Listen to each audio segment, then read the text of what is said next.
One is the masail, the outer, to make sure we are doing it correctly, slaughtering the animal correctly, everything is correct outwardly. But even more important than ensuring everything is correct outwardly, that we feed our animal, we do not abuse it, we give it sufficient water, we slaughter it in the correct way.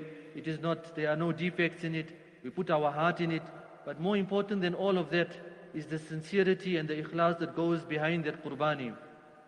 It should not be that a person is slaughtering, and sometimes a person is now, he's got a knife in his hand, first time he's slaughtering a bull or a cow. So at that time now he feels like this type of macho-ness, nothing macho about him. It is Allah subhanahu wa ta'ala who has subdued these animals for us.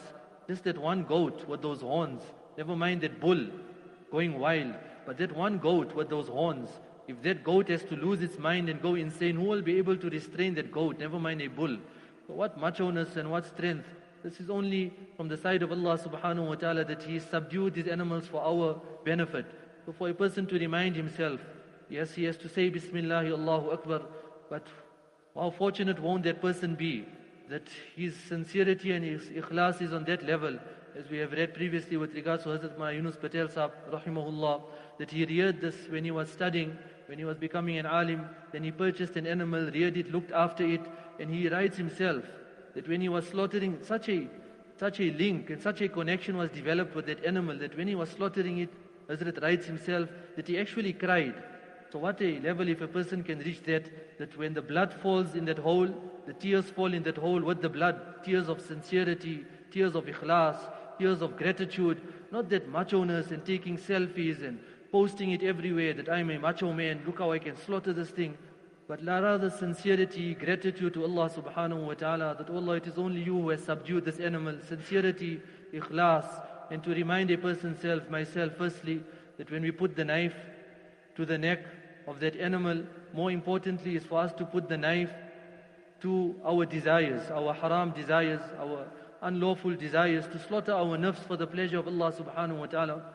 As Maulana Yunus Patel Sahab also mentions, quoting Shaykh Hazrat Maulana Muhammad Hakim Akhtar Sahab rahimahullah, that when before the sun rises, then we know before the sun rises there is some redness on the horizon before the sun rises.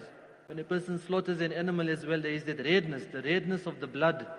So for a person, for the sun of the love of Allah subhanahu wa ta'ala to rise in a person's heart, a person needs to let the blood of his desires flow. Like that redness on the horizon signifies the sun that will rise thereafter. When that redness of that blood of a person's desires, he slaughters his desires for the pleasure of Allah subhanahu wa ta'ala, and he lets that blood of his unlawful desires flow. Like that redness on the horizon, thereafter the sun will rise. So the suns of the love of Allah subhanahu wa ta'ala will rise in a person's heart thereafter. That is by sacrificing a person's unlawful desires. So Allah subhanahu wa ta'ala bless us that we carry out the qurbani in the correct way. We take these different lessons that our seniors, our akabirin teach us, that we remind ourselves that لَن يَنَالَ اللَّهَ لُحُومُهَا وَلَا دِمَاؤُهَا وَلَكِنْ يَنَالُهُ التَّقْوَى مِنْكُمْ. Not the meat, not the blood. These things do not reach Allah subhanahu wa ta'ala. But what Allah subhanahu wa ta'ala wants is that taqwa, that piety, sincerity, ikhlas, gratitude, that submissiveness, humility before Allah subhanahu wa ta'ala, abstaining from sin, abstaining from guna. Allah subhanahu wa ta'ala bless us that we do not lose ourselves in the moment. Sometimes a person becomes nervous, excited, and he forgets this fundamental thing of sincerity, ikhlas, gratitude. Allah subhanahu wa ta'ala bless us with composure. Allah subhanahu wa ta'ala bless us with the correct understanding of His deen and the ability to practice.